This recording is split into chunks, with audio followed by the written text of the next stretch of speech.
Wait, hang on. Let me pull up the link on my YouTube. Ah, I'm blinded. What the hell? Okay. I should maybe turn my YouTube into dark mode or something. God, it is so bright. I wasn't able to figure out how to get the... Hang on, let me mute this so it doesn't like play back my audio. One person is watching right now? Oh yeah, shit, that's me. You know, I'll stick around on here so I don't mess up my retention time. Yes.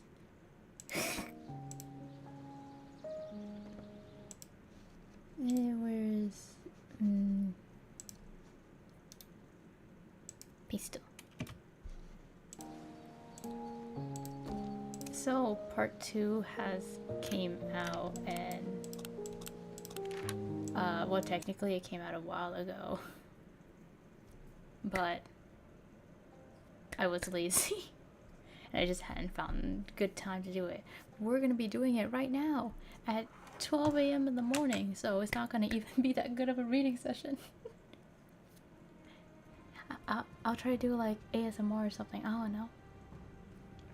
You can fall asleep to my stream.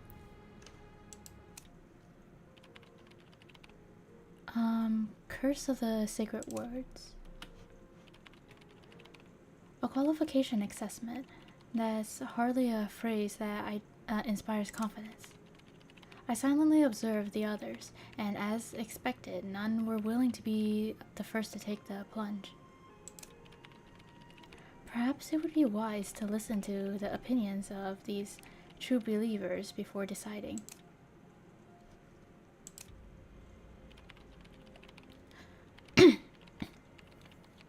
A trial of... Wait, hang on, let me pull up my OBS. There we go. Wait, let me move my OBS to the side so I can see the chat. There we go. Okay. A trial of truth. Is this some new divination technique Mr. Astrologer has devised? I should probably watch first. The key to this celestial divination practice may very well lie in these subtle details. Thank you, thank you. On the other hand, I don't have any strong desire to ask, like the others, so I don't much care whether I go first or last. The best course of action is to let nature take its course. Wouldn't you agree? I have no good voice for him. I never even heard of a trial of truth before the ritual. I hate it when things get so complicated. Then again, if this ritual eases my financial trouble, it's a small price. It's a small price to pay. Anyways, I plan to observe the others first. It's the most prudent choice, I say.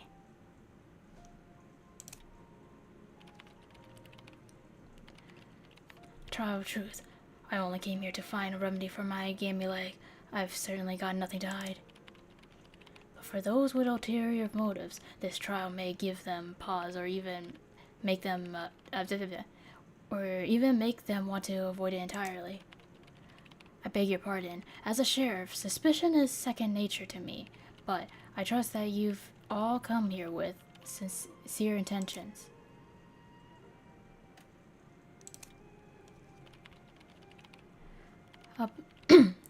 I should get some water, damn. I'm also like really sweaty for some reason. I think it was like 100 degrees yesterday, but it's like nighttime, so the temperature should go down. It's a boxer's rule of survival, isn't it? Strike first and seize the opportunity. No one ever wins by letting fear or hesitation take the lead.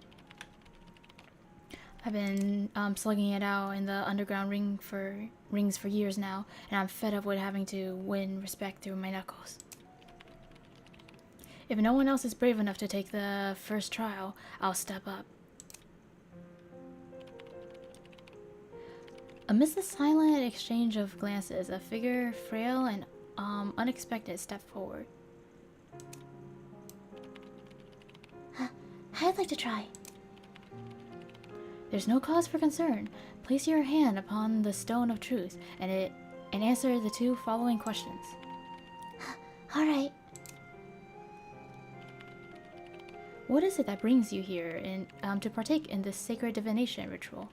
What is your deepest desire?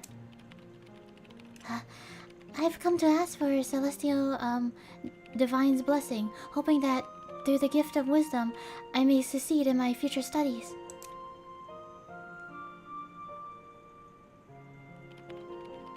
I'm sorry, but you have failed the trial. I fear you shall not partake in tonight's divination ritual.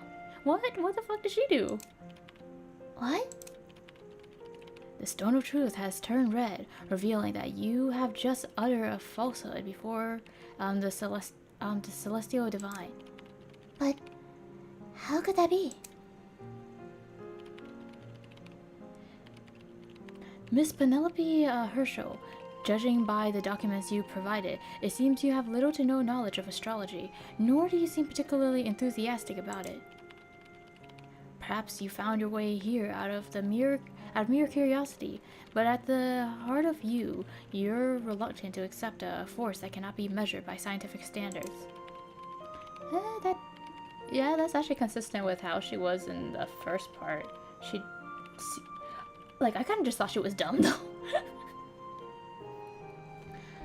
Astronomy and astrology share a common origin, but despite their thin divine, the distinction between them is profound. Also, another thing is, it could also be my PC, because it's been on the whole day, and that's like giving off heat a little bit.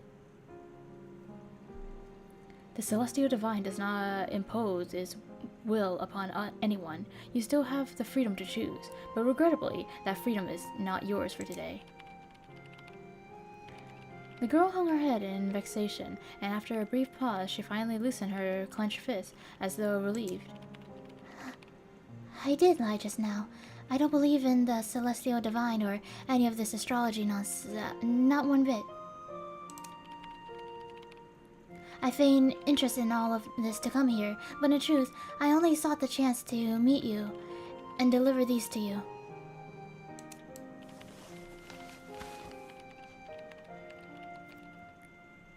Yeah, I don't know if you can hear it, but my fans have been really going off right now.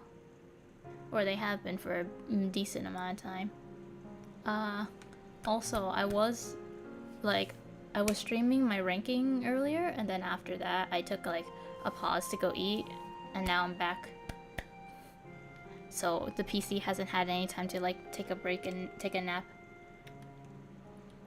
As she spoke, Herschel produced a thick wad of aged envelopes from her bag and extended them to Duval. These letters were collected for you by your colleagues after you left the university, mostly invitations from newspapers and journals, along with a few personal letters.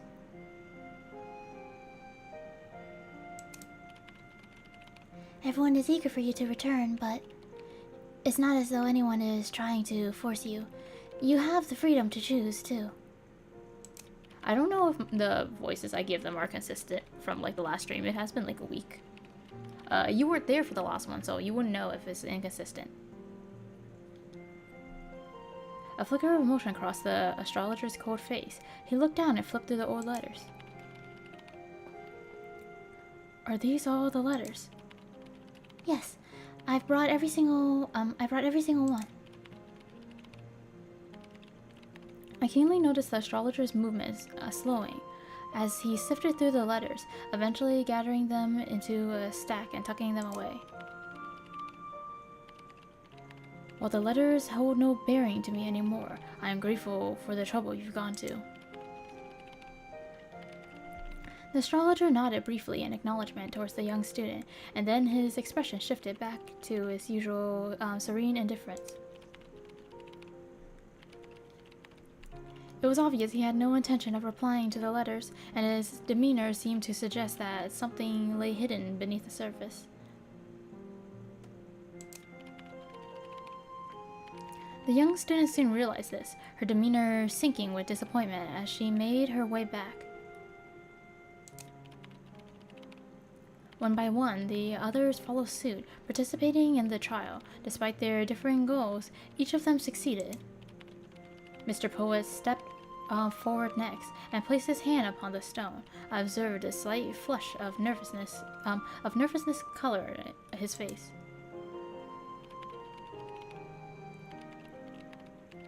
On a side note, I got spoiled for like a little bit of the story from my guild Discord server. So, yay. I need to catch up with like the rest of the Truth and Inference series. I feel a bit lost. But so far, everything has been, in the second chapter, has been at least more standalone. I desire the blessing of the Celestial Divine, that I may be cured of this wretched affliction of scales that plague my body.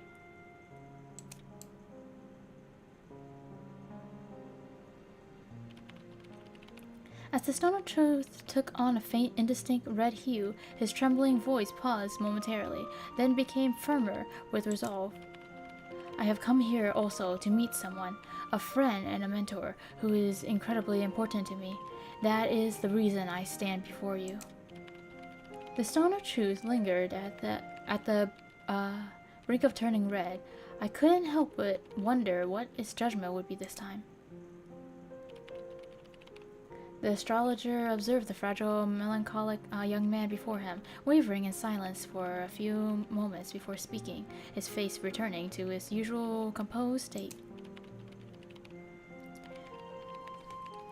The Celestial Divine has acknowledged your sincerity. I'm struggling to read some of the words, oh my god. If I mispronounce anything, I'm not sorry. This is my stream. Fuck you. You are free, you are now free to retire. Here's the key to your room. I had only now realized that, of all the people present, I was left alone with the overly modest Mr. Melodis. He wore a barely noticeable smile at the corner of his mouth, lazily fiddling with his playing cards, showing no hurry to approach. It was clear to me why. He was waiting, watching to see what artful fabrication I, this false devotee, would recite before the Stone of Truth. For him, there was no spectacle more entertaining or thrilling than this. Under the scrutiny of all, I stepped forward steadily and paused before the round, elevated stone. Now, before the Celestial Divine, state your reason for being here and your deepest desire. The Stone of Truth shall judge. What? Oh, okay. It's just my phone telling me to go to sleep. Anyways. Now, before the Celestial Divine, state your reason for being here and your deepest desire. The Stone of Truth shall judge your devotion. Whee! Speak your mind, give another answer. Fuck it. I'm here to search for clues in a serial murder case, with the intention of identifying the culprit before I leave. As soon as the words left my mouth, I felt the atmosphere around me turn eerie and still. From a distance, Melodis arched an eyebrow and glanced at me, evidently taken aback by my candor. Ignoring his stare, I looked briefly at the unchanged Stone of Truth, then casually took the room key and made my way back. What an intriguing and mysterious test. I shall be the final subject this evening. With a refined gesture, DM smoothed his attire before walking over to the Stone of Truth and placing his hand on it. I humbly ask the Celestial Divine, in their eternal grace, to bestow upon me infinite wealth and everlasting youth. Praise the Celestial Divine. The astrologer frowned, turning his attention towards the nonchalant noble youth, his expression tinged with disdain. Infinity is too vague and insubstantial a notion. Without limits and boundary, genuine fulfillment can never be obtained. Mr. Melodis, I implore you to express a more detailed and tangible goal to the Celestial Divine. With unwavering faith, I believe your wish will come true. My wish will come true. With a mischievous chuckle, DM glanced at the round stone on the wall, his finger grazing its surface as he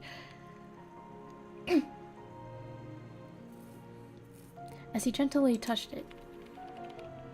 Then I humbly asked the Celestial Divine to enlighten me with clues, to help me find the sinner who has betrayed Melodis. A sinner? Could the person DM spoke of be involved in the serial murder case? I maintained a calm demeanor as I observed him, silently trying to determine how much truth his words held.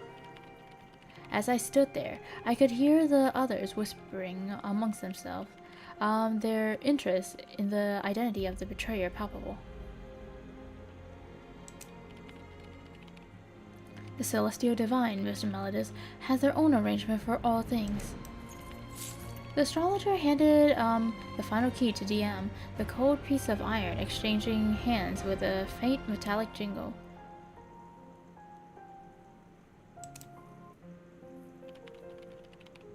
The trial is over. Kindly head back to your rooms to rest, and I will inform you when the ritual preparations are complete. Before you retire to your rooms, kindly make sure to gather your personal belongings to avoid any loss or damage. Mr. Astrologer, might I set this photograph here? I understand you have a fondness for music, and this is a small token I prepared as a gift on our first encounter. My apologies, but I do not accept gifts from guests. I would appreciate it if you would take it with you when you leave. Naturally, if no one objects, it may remain in the hall for the time being, available for entertainment and use of all present. For, as we know, the right music can ease the mind and summon pleasant reflection, both of which serve the purpose of meditation and enlightenment. Upon hearing the astrologer's word, I noticed the poet, usually so melancholic in demeanor, displayed a rare expression of delight. Thank you. I was so worried you might not like it. I confess, I don't particularly care for it. The astrologer's brows creased ever so slightly, yet a shadowy, indistinct warmth flickered in his otherwise indifferent eyes. It's just that an old friend of mine had a particular fondness for it, and over time I've learned to appreciate and enjoy this music myself.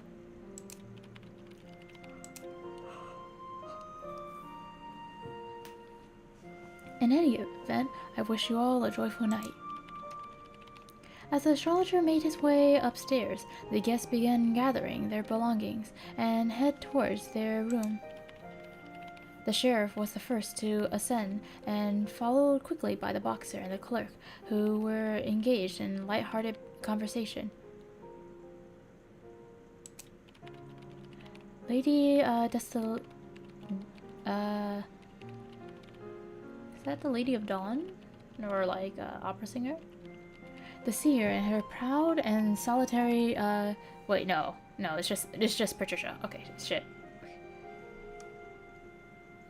The seer, with her proud and solitary disposition, trailed behind the Goodwins at a respectful distance. Finally, DM, with an air of aristocratic elegance, made his way up the stairs.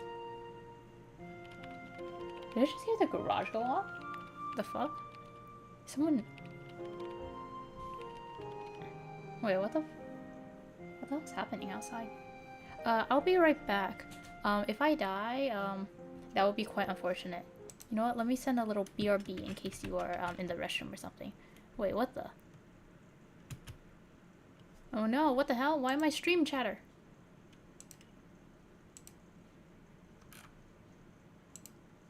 Well, whatever. I'll get that fixed. I might have to kill stream chatter later.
Okay. So, let me see this. What happens if I type now? So Stream Chatter is still alive right now, but I think I killed him. So, it should just be theoretically Seaside in a bit. I hope, if I did this correctly. Well, we'll see in a bit.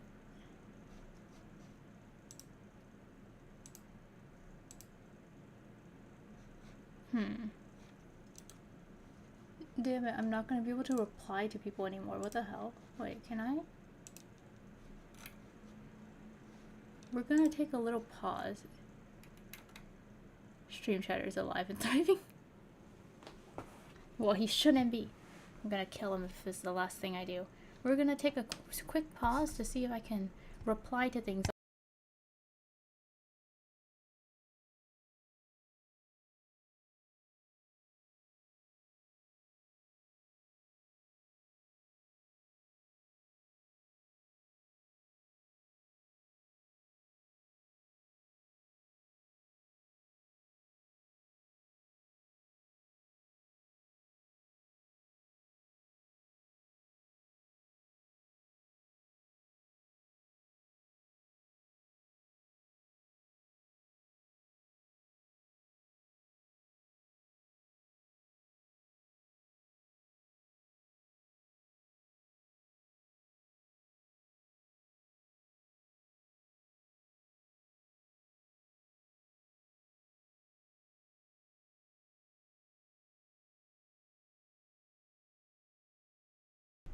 Alright, well, I figured it out. Kinda ish. Okay, so Stream Chatter is officially dead. It's just gonna take me some time before I can start chatting on stream, unfortunately. Stream Chatter has taken hostage of my ability to talk in live chat. But it's okay, you can be the Stream Chatter that we need.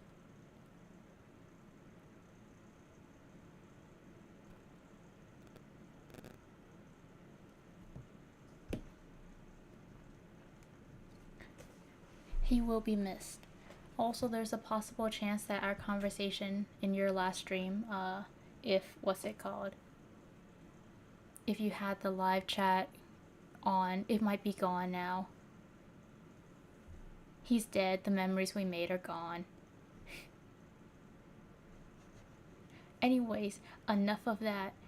It's time to go back to reading. We're here to do our English homework. Fuck having friends. Friendship gets in the way of education.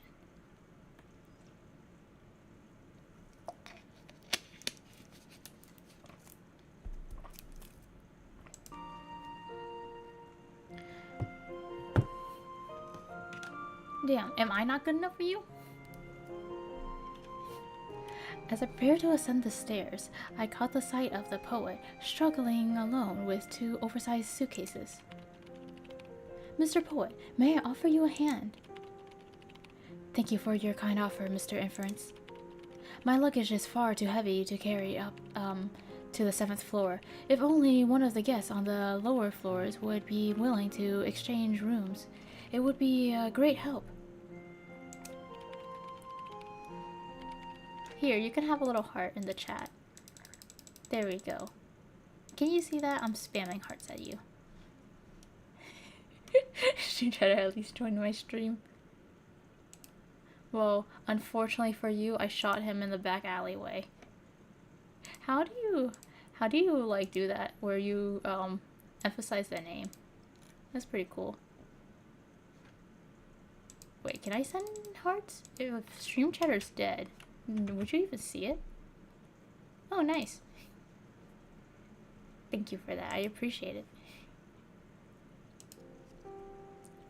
Perhaps you seek the counsel of Miss Herschel, the young lady with the interest in astronomy.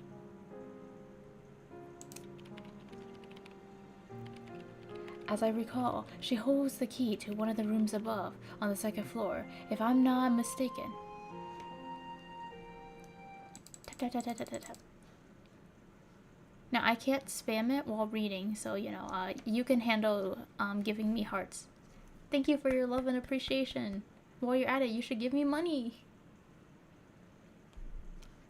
I must admit, the floor of my own quarters had not yet crossed my mind. But how did you discern such a thing in a nick of time? It was a simple deduction, based upon the careful observation of the others. No great feat, I assure you. I must commend you on your impressive memory, Mr. Inference. But if I may, might we exchange rooms? It would undoubtedly prove more convenient for you. Hey, no, don't do that. Find different savings to pull from.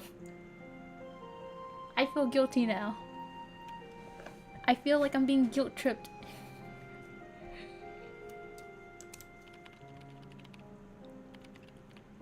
Thank you most sincerely, Miss Herschel. Alright, yay! To the 5th floor! After aiding the poet and transporting his belongings to the 2nd floor, I made my way to my own quarters, located on the 5th floor.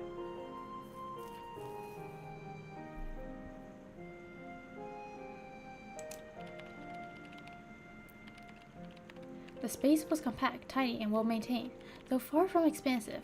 No more than 10 square meters, offering a quiet, solitary space for contemplation.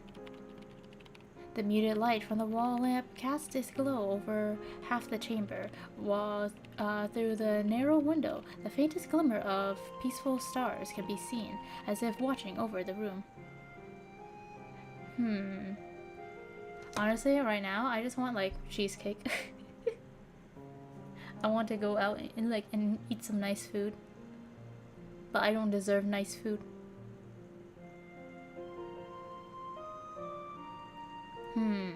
Maybe I should eat kimchi.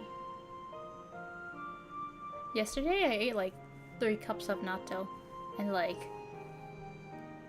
it may seem like a lot, but I guess natto proved why it's the diet food, because I didn't get full, and by like nighttime I was like so hungry.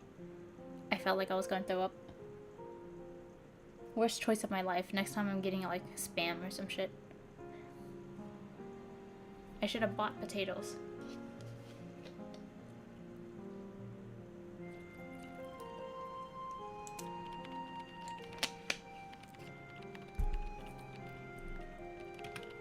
Despite the simple renovations and decorative touch, the lingering presence of his past as a cell was could still be discerned. Yeah, they are.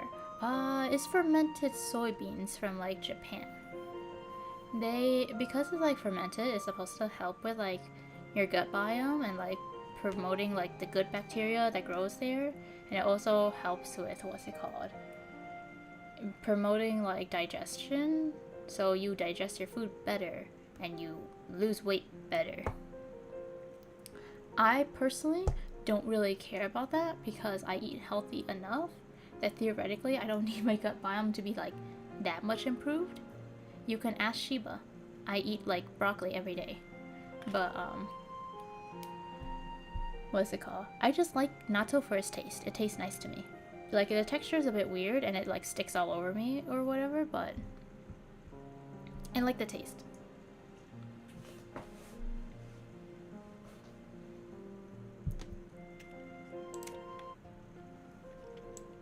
Oh look, there's scratches on the wall. You can tell someone was in prison here. That's so cute. The crumbling stone wall, weathered and worn, bore the weight of an old lamp whose faint light barely dispelled the gloom around it. Oh wait, my friend texted me. I should respond to her so she doesn't think I'm ignoring her. There we go. Gotta be a good friend.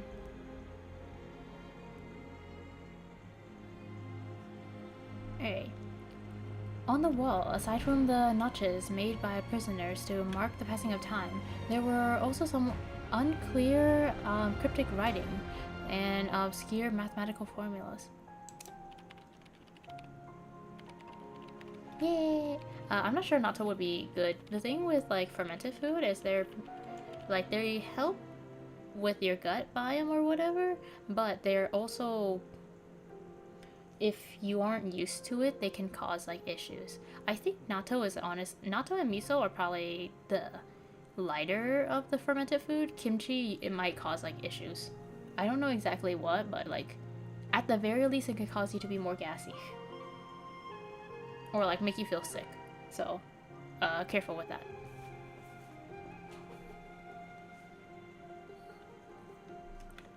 It's hard to believe that someone who had once occupied the cell had been a person of such remarkable,